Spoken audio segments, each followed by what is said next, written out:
Encontraram? Jonas capítulo 4, versículo 10. O texto diz assim: E o Senhor disse: Você tem compaixão da planta que não lhe custou nenhum trabalho. Você não a fez crescer. Numa noite ela nasceu e na noite seguinte desapareceu. E você não acha que eu deveria ter muito mais compaixão da grande cidade de Nínive, em que há mais de 120.000 pessoas que não sabem distinguir entre a mão direita e a mão esquerda, e também muitos animais? Vamos chorar? Senhor Deus, vamos refletir sobre a Tua palavra. A Tua palavra é a nossa única regra de fé e prática. É ela que nos liberta, nos salva, faz a gente entender o Teu amor, a Tua graça, a Tua compaixão.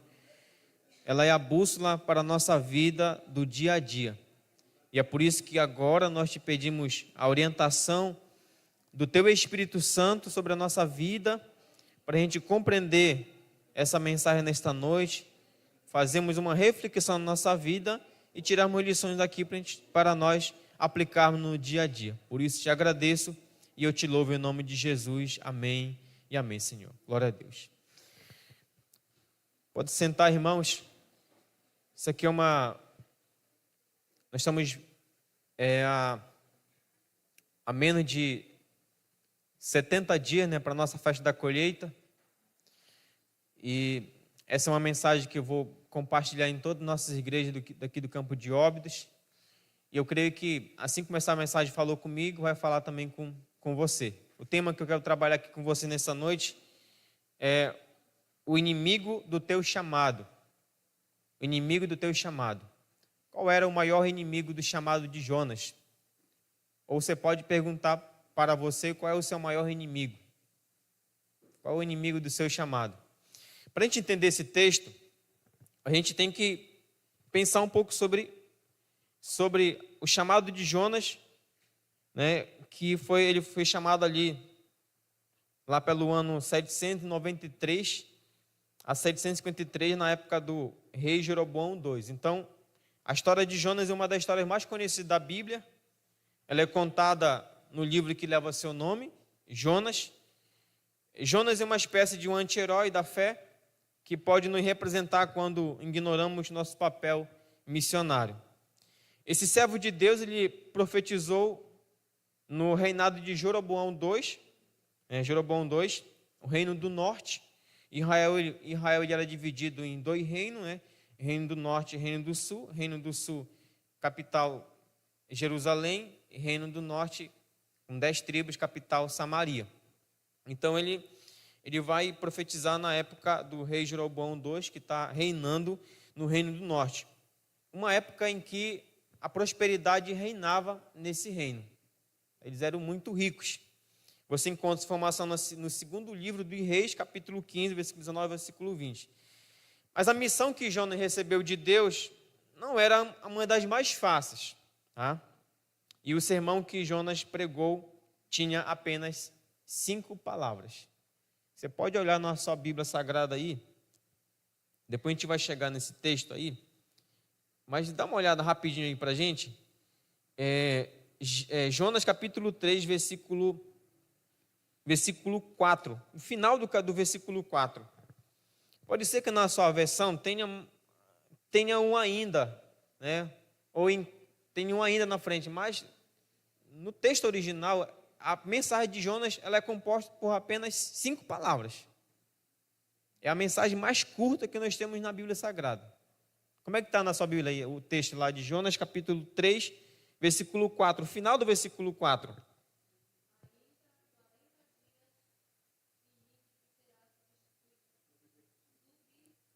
Subvertida. Tem alguma versão que coloca destruída?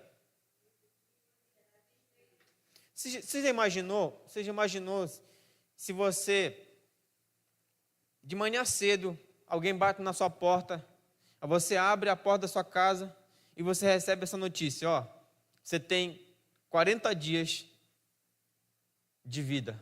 Em 40 dias você vai morrer. Em 40 dias você será destruído. Essa é a mensagem. Essa é a mensagem de Jonas. Tá? Então, Nínive era a capital da Síria, era a maior cidade do mundo. A maior cidade do mundo em todos os aspectos. Sentido militar, econômico e político. E também era a cidade mais violenta da época. A cidade de Nínive ela era conhecida pelo menos por 3 características. Primeiro, pela sua violência. Segundo, pelo grande índice de feitiçaria. E terceiro, eles eram muito mentirosos. Essas 3 características eles tinham. Eles eram extremamente violentos, eles eram muito apegados à feitiçaria e também eles eram muito apegados à mentira. Você encontra informação no livro de Naum, capítulo 1, versículo 9, até o 12, capítulo 3, versículo de 1 ao 4. As suas práticas desumanas, elas eram horríveis, irmãos. Quando eles venciam um exército, eles pegavam os soldados inimigos, primeira coisa que eles faziam, eles vazavam os olhos dos soldados, primeira coisa que faziam, eles vazavam os olhos. Em segundo lugar, eles decepavam as mãos. Em terceiro lugar, eles cortavam os pés. Em quarto, eles tiravam as orelhas, tiravam o nariz. E, por fim, eles esfolavam essas pessoas. Tá? Eles esfolavam essas pessoas e eles enfiavam uma estaca no ânus da pessoa para varar na boca. Aí depois que essas pessoas eram comidas por corvos, né, ou ave de rapina, eles tiravam o crânio dessas pessoas e faziam o que chamamos de pirâmide de crânio. Então, começa a pensar agora, por que Jonas não quer ir para Nínive? Por que Jonas não quer ir para Nínive? Ele tem um negócio que diz que ele não quer ir, mas, ou seja, a gente vai entender aqui que ele tem o maior inimigo do seu chamado e quem não era o inimigo do chamado dele. Né? Então, dentro de muita verdade que esse texto nos ensina, esse texto vai nos ensinar que, em primeiro lugar, que o maior inimigo de Jonas não era a família dele. Quando Deus chamou ele não poderia dizer, não, Senhor, eu não vou para Nínive, porque a minha esposa não deixou, porque meu filho não vão querer que eu vá para essa cidade onde são terríveis. Então, se você ler o capítulo 1, versículo 2, o capítulo 1, versículo 2, o texto diz assim, ó, o texto diz assim, ó, levanta-se e vá à grande cidade de Nínive e pregue contra ela, porque a sua maldade subiu até a minha presença. Tem outra versão que coloca esse versículo 2 como vai, né? Vai à cidade de Nínive. Mas na minha versão está como levanta-se. É uma ordem. Deus não chega lá com ele assim, pergunta assim, Jonas, tu pode ir em Nínive? Tu quer ir em Nínive? Não, Deus não fala isso. Ele diz assim, ó, levanta-te e vai. É uma ordem. Então, em primeiro lugar, você vê que Deus, ele começa com uma ordem assim, vai à grande cidade de Nínive, ou levanta-te e vai à cidade de Nínive. Mas Jonas, diante do chamado de Deus, o que ele faz? O que o versículo 3 vai nos dizer? Jonas se levantou, tem uma vírgula, não tem? Uma vírgula e tem, mas, o que ele fez? Fugiu. Jonas, ele se levantou não para ir para Nínive, Jonas se levantou para fugir. Jonas levantou-se para fugir. Então, em primeiro lugar, ele poderia dizer assim, não, Senhor, eu não vou à cidade de Nínive, porque a minha esposa não quer que eu vá, ou meus filhos não querem que eu vá. Não, o primeiro ponto aqui é que Jonas não tinha problemas no sentido com a família. No sentido do chamado missionário dele, a família dele não impedia ele de ir para Nínive. Em segundo lugar, capítulo 1, versículo 3 vai dizer assim, vamos continuar lendo o versículo 3. Jonas se levantou, mas para fugir da presença do Senhor para Tarsis. Desceu a Jope e encontrou um navio que ia para Tarsis. Pagou a passagem e embarcou no navio para ir com eles para Tarsis, para longe da presença do Senhor. Em segundo lugar, nós aprendemos que Jonas não tinha problemas financeiros. Ele não poderia dizer, Senhor, eu não tenho dinheiro para ir para Nínive. Sabe por quê? Vou explicar para vocês porque ele não poderia dar essa desculpa. O que o texto diz aí? Ele foi de passagem fiada para Tarsis? O que o texto diz aí? Que ele pagou. Eu quero que vocês observem comigo um negócio interessante aí. O texto nos afirma que Jonas pagou a sua passagem para Tarsis. Jonas não tinha problemas financeiros. O que parece, Jonas tinha uma boa condição financeira. Afinal, ele desviou sua rota para Tarsis, que ficava a 4.000 quilômetros de Jope.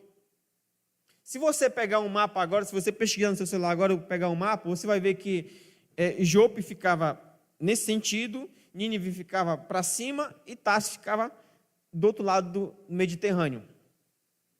Ficava do outro lado do Mediterrâneo. Ficava a 4.000 quilômetros de Jope. Naqueles dias, uma viagem de navio de Jope para Tarsis durava 1 ano. Resumindo, Jonas pagou uma passagem em um cruzeiro de luxo de 1 ano. Ele tinha dinheiro.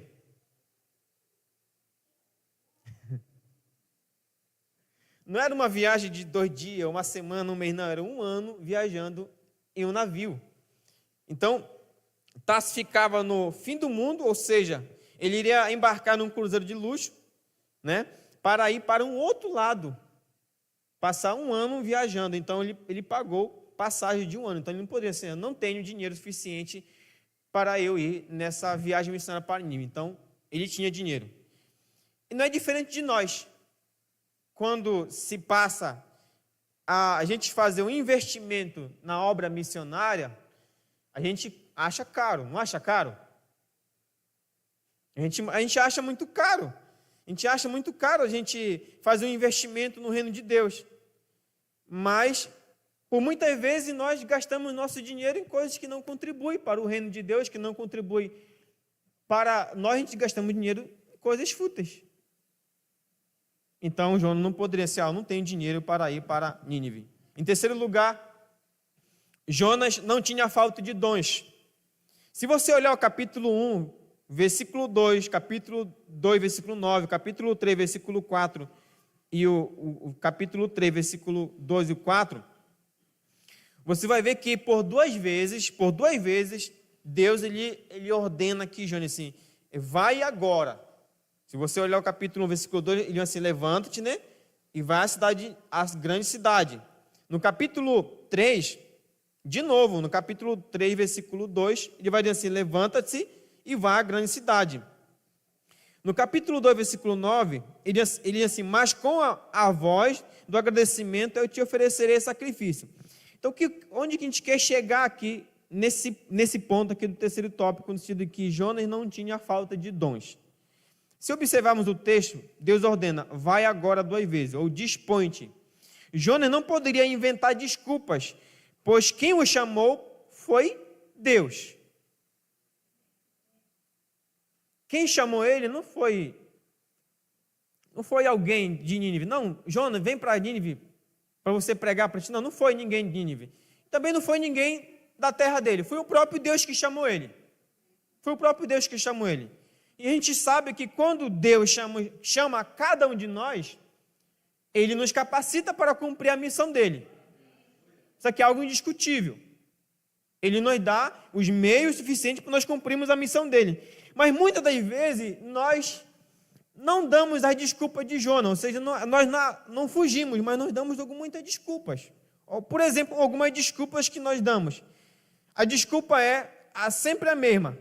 Eu não sei pregar, sou tímido, não tenho dom de cura, não tenho dom de discernimento de línguas, né? Não tenho dom de discernimento de espírito, Não tenho, e é uma das desculpas mais dadas.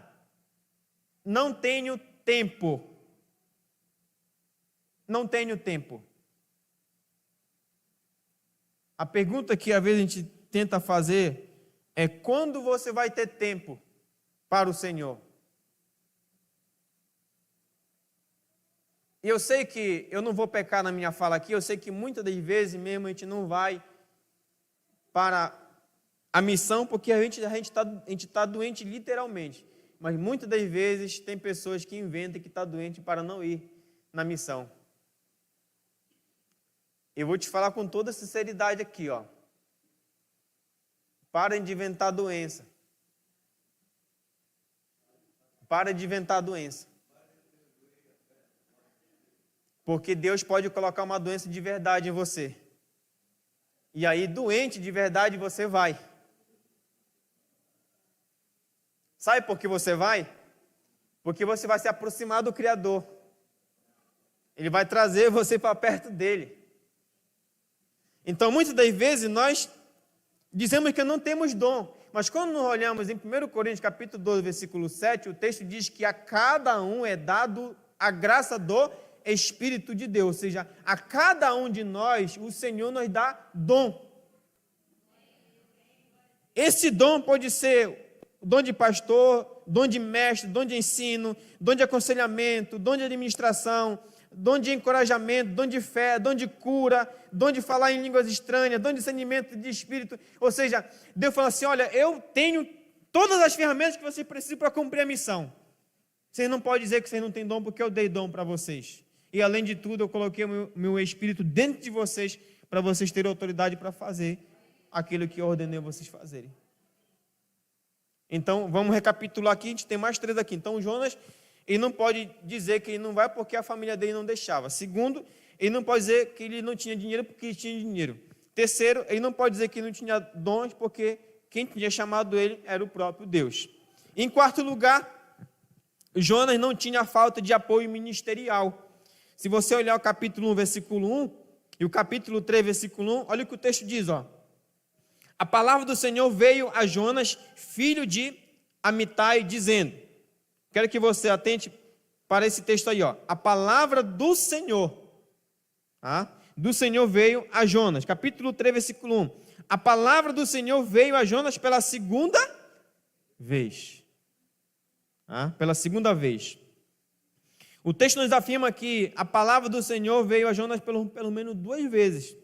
Muitas pessoas dizem que não se envolvem em missões porque a convenção não apoia ou porque o seu pastor local não lhe dá apoio. Jonas não tinha problemas com o ministério, pois quem tinha lhe chamado e quem estava lhe apoiando na missão era o próprio Deus. E muitas das vezes tem pessoas que inventam desculpa assim: mas eu não vou para o culto, não vou para a base missionária, não vou para o culto público, eu não vou para o evangelismo, eu não vou porque o pastor não me chamou, porque o líder da minha barra não me chamou, porque o meu liderado não me chamou. Deixa eu te dizer uma coisa, eu não preciso te chamar para fazer isso, porque quem chama é o Senhor, é Ele que chama a gente. A partir do momento que nós cremos dentro do nosso coração que Ele é Senhor e Salvador, e nós confessamos com a nossa boca, a partir desse momento Ele está nos chamando. Ele que nos chama. Então, quem chama, Jonas não poderia falar assim: eu não vou porque eu não tenho apoio de ninguém. Não, ele tem o apoio de Deus. Deus está apoiando ele. E em quinto lugar, Jonas, ele não tinha problemas políticos. Se você olhar o capítulo 3, versículo 5 e o 10, o texto vai nos dizer que quando, vamos ler o texto aí, capítulo 3, versículo 5, só para você entender um negócio legal aí, ó. Olha que o texto diz assim: os ninivitas creram em Deus, proclamaram um jejum e vestiram roupa feita de pano de saco, desde o maior até o menor. Quando esta notícia chegou ao rei de Nínive, ele se levantou do seu trono, tirou os trajes reais, cobriu-se de pano de saco e sentou-se sobre cinzas, e mandou proclamar e divulgar em Nínive o seguinte: por mandado do rei e dos seus nobres, ninguém, nem mesmo os animais, bois e ovelhas podem comer coisa alguma. Não lhe dei pasto e nem lhe deixe beber água. Todos devem ser cobertos de pano de saco, tanto as pessoas como os animais. Então clamaram fortemente a Deus e se converteram, cada um do seu mau caminho e da violência que há nas suas mãos. Quem sabe, talvez Deus se volte e mude de ideia. Então se afaste o furor da sua ira, para que não pereçamos. Deus viu o que fizeram e como se converteram do seu mau caminho, e Deus mudou de ideia quanto ao mal que tinha dito que lhes faria, e não o fez. Jonas não poderia dizer assim: Senhor, eu não vou para Nínive porque lá o rei ele fechou as portas da cidade, ele bloqueou que ninguém pode pregar o evangelho lá. Não.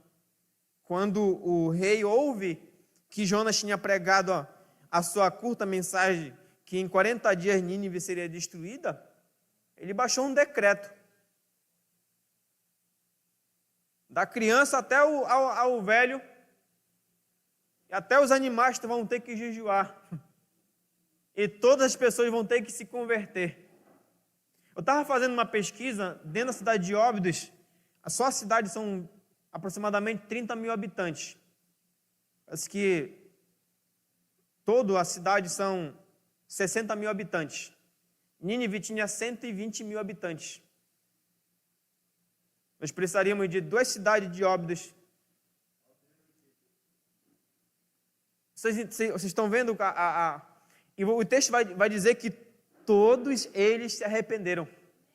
Todos. Uma mensagem de 5 palavras, que a gente chega ao sexto ponto aqui.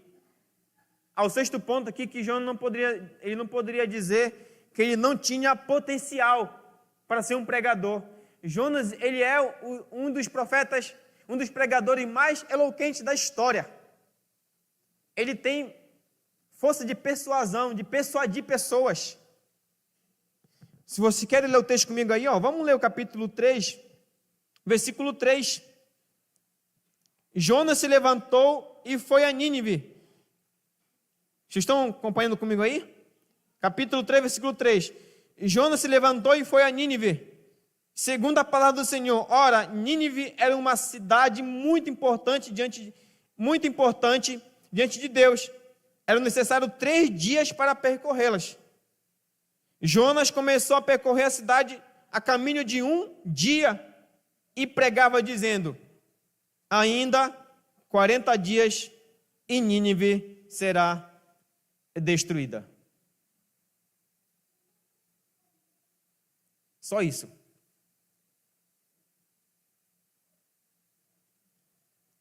Só essa era a mensagem de Jonas. Nada a menos e nada a mais. Somente isso. O texto vai dizer que precisava pelo menos de 3 dias para percorrer toda a cidade. Jonas percorreu o caminho de 1 dia e pregou: ainda há 40 dias e Nínive será destruída. Mas é aqui que eu quero chegar ao ponto com vocês. Bom, a gente entendeu aqui que o maior inimigo de Jonas não era a família dele, não era a falta de dinheiro, não era problemas políticos, não era aqui a falta de dons e também não era a falta de potencial. A pergunta que nós fazemos aqui para nós terminarmos: qual era o maior inimigo de Jonas? Qual era o maior inimigo de Jonas? Jonas ele tinha um problema muito grave. É gravíssimo. E que muitos de nós sofremos desse problema grave. Vamos ler o capítulo 4? No capítulo 4 que responde essa pergunta para a gente. Olha o que o texto diz aqui, Mas Jonas ficou muito aborrecido e com raiva.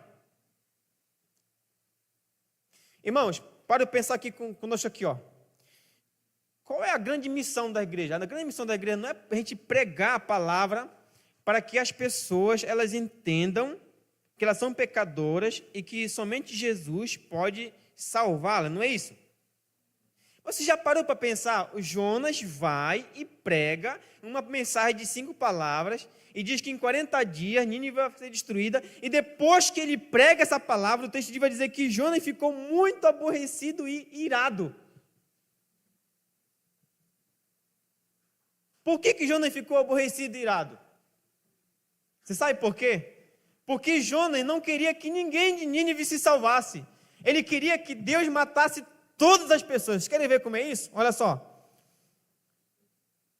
Versículo 2. Ele orou ao Senhor e disse: Ah, Senhor, não foi isso que eu disse, estando ainda na minha terra. Por isso me adiantei fugindo para Tarsis, pois sabia que tu és um Deus bondoso e compassivo, tardio em irar-se e grande misericórdia, e que muda de ideia quanto ao mal que anunciastes. Agora, Senhor, peço que tire a minha vida, porque para mim é melhor morrer do que viver. E o Senhor disse: Você acha que é razoável essa sua raiva? Então Jonas, olha aqui, ó. Então Jonas saiu da cidade e sentou-se no lugar a leste da mesma, e ali construiu um abrigo e sentou na sua sombra, para o quê, irmãos? Para ver o que aconteceria com a cidade. Eu fico imaginando, Jonas saiu da cidade, ele senta, eu imagino um lugar alto onde ele vê toda a cidade. Ele assim, eu quero ver agora a desgraça. Eu quero ver Deus mandar fogo do céu e consumir essa cidade inteira. Quero ver esses feiticeiros aí, esses caras contam mentira. Esses homens, essas mulheres que são brutos, que matam as pessoas, que vazam os olhos, que esfolam as pessoas. Quero ver todos eles mortos. Essa é a vontade de Jonas. Essa é a vontade de Jonas. E às vezes nós fazemos isso, às vezes nós olhamos para as pessoas que estão ao nosso redor, às vezes até mesmo pessoas da nossa família, que são pessoas ruins, e falamos assim: eu quero que essa pessoa morra. Eu não quero que essa pessoa se salve. Eu quero ver a destruição dela. Você sabe qual é o maior problema de Jonas aqui? É a falta de compaixão. Ele não tem compaixão pelas pessoas. Ele quer que todas as pessoas de Nínive morram. Aí Deus vai começar a tratar dele. O texto vai dizer que ele sobe, se senta debaixo de uma árvore para ver o que aconteceu com a cidade. Versículo 6. Então o Senhor, Deus fez crescer uma planta por cima de Jonas para que fizesse sombra sobre a sua cabeça, a fim de o livrar de seu desconforto. E Jonas ficou muito contente por causa da planta. Mas no dia seguinte, ao amanhecer, Deus enviou um verme que atacou a planta e ela secou. Quando o sol nasceu, Deus fez soprar um vento leste muito quente. O sol bateu na cabeça de Jonas, de maneira que ele quase desmaiou. Então pediu para morrer, dizendo: para mim é melhor morrer do que viver. E aí Deus novamente faz a outra pergunta, faz a mesma pergunta para ele de novo. Ó. Então Deus perguntou a Jonas: você acha que é razoável essa sua raiva por causa da planta? É como se Deus perguntasse assim: Jonas, tu tem razão? Aí eu vou aqui que vai se encaixar para a gente entender aqui a falta de misericórdia aqui de Jonas. Sabe qual é o grande ponto que Deus fala aqui? Ó? Deus falando assim: Jonas, tu tá com raiva de mim. Tu tá irado porque eu fiz essa planta nascer, crescer, ela deu sombra para você. E porque eu matei ela, tu tá com raiva. Tu tá tendo compaixão dessa planta que tu não plantou, tu não regou, não fizeste nada por ela.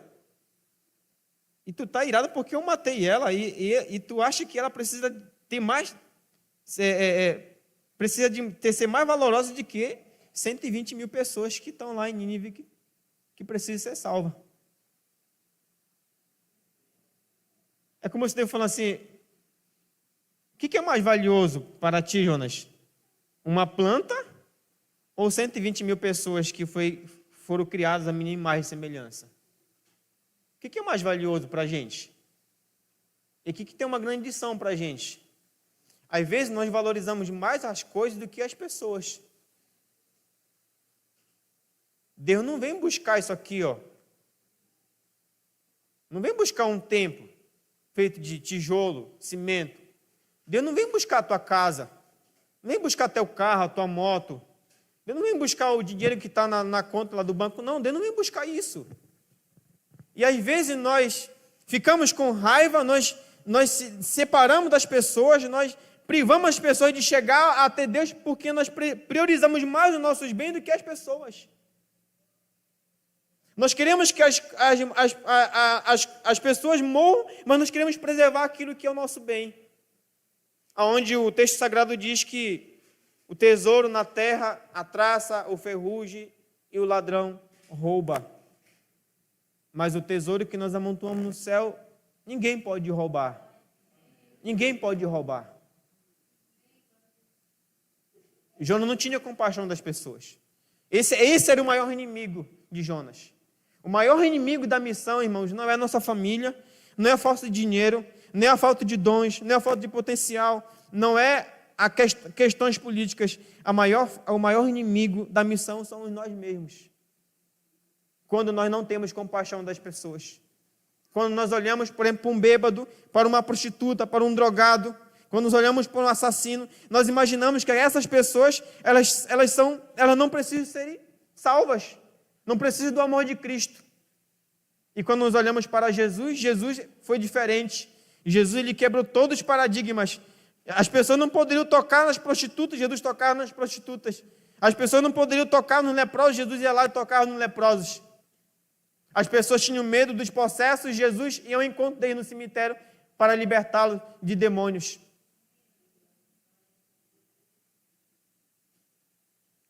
Então, o nosso grande desafio aqui, que eu quero deixar aqui para a gente pensar, é a gente ter misericórdia das pessoas. Isso está muito claro na parábola do bom samaritano.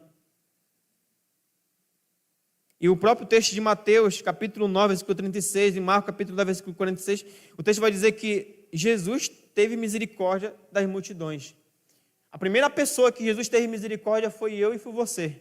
Deus olhou do céu e viu que nós estávamos perdidos, sem salvação. Nós éramos miseráveis, nós não buscávamos Ele assim, eu vou lá e vou salvar Ele porque eu tenho misericórdia deles.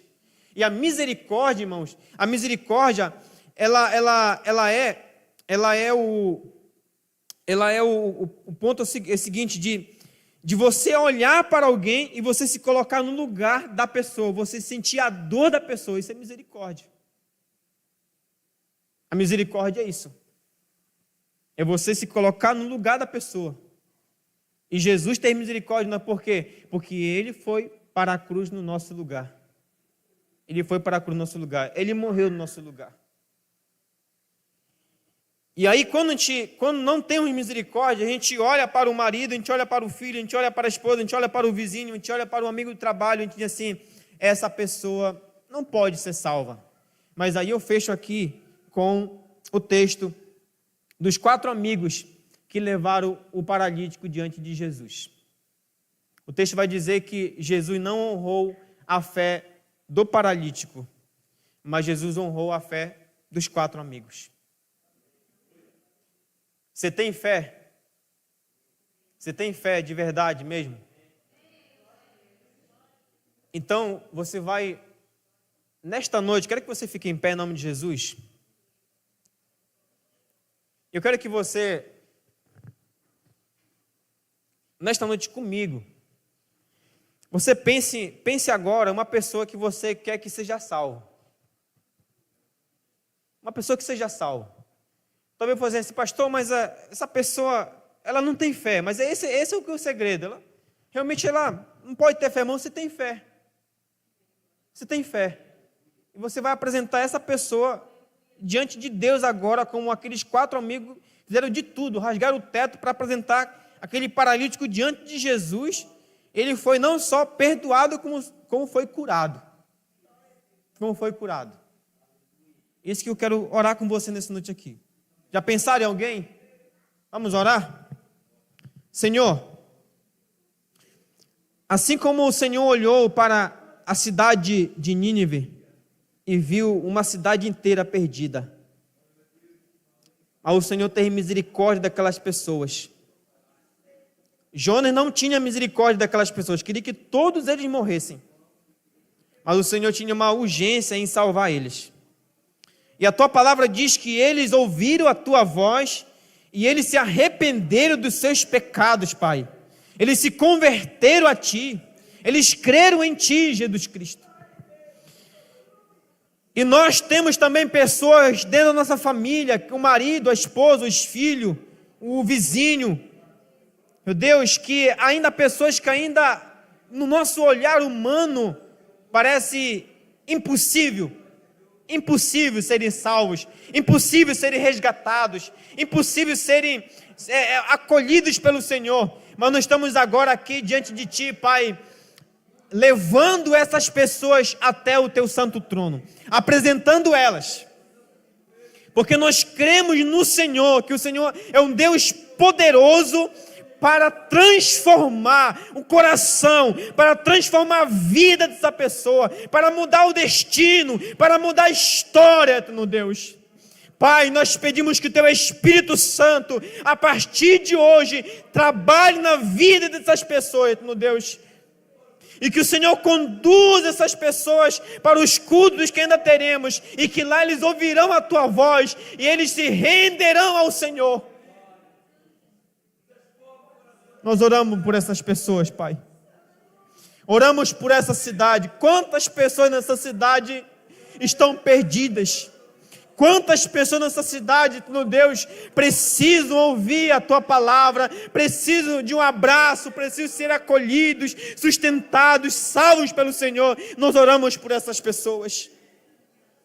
E eu te peço, Pai eterno, que através do Teu Espírito Santo, o Senhor continue trazendo essas pessoas para a Tua casa, que o Senhor continue salvando as pessoas, o Senhor continue usando Teus servos para tocar, para cantar, para pregar, para aconselhar, e que através desses Teus servos daqui, Senhor nosso Deus, eles não sejam como Jonas, eles não sejam pessoas fujonas, mas eles encarem a realidade, eles assumam esse compromisso, meu Deus, eles pregam a Tua palavra com autoridade, com ousadia e com poder, para que vidas sejam salvas, no nome de Jesus, no nome de Jesus. E é por isso que nós apresentamos essa igreja diante do Teu altar, Senhor. Que o Senhor continue usando para essa geração. O Senhor continue usando cada um de nós, Senhor, para pregar a Tua palavra. Porque nós confiamos em Ti, Senhor. A Tua palavra diz que o Evangelho, ele é o poder de Deus. Ele é o poder. É o poder que transforma, é o poder que cura, é o poder que liberta, porque o Evangelho és Tu, Senhor Jesus Cristo, aquele que morreu na cruz pelos nossos pecados. E Pai eterno, que o Senhor capacite cada um de nós com autoridade, e o Senhor nesta noite, Pai, e também aqui neste lugar e no campo de Óbidos, o Senhor venha batizar os Teus servos, aqueles que têm medo, aqueles que têm vergonha, aqueles, Pai, que ainda não se levantaram, Deus, para nos ajudar nessa missão. O Senhor batiza essas pessoas no Teu Espírito Santo, para eles terem a ousadia, meu Deus, de falar do Teu amor para as pessoas. É a minha oração, Senhor, nesta noite, Pai, por mim e por essa igreja neste lugar. Eu Te agradeço e eu Te louvo em nome do nosso Senhor e Salvador Jesus Cristo. Amém e amém, Senhor. Louvado seja Deus. Amém, Jesus.